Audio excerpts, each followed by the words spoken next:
Aggression is the intent physically or verbally to do harm to another.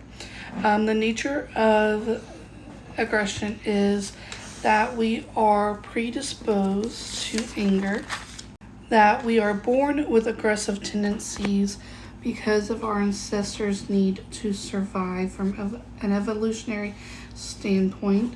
So, when they had to be physically aggressive in order to survive, nowadays it is more relational. It can be thought of as also being biological, so hormonal, like with testosterone. People with testosterone are believed to be more aggressive. It also can be biochemical. When you ingest alcohol or take drugs, that alters your mind and hormones, and it can cause you to be more aggressive.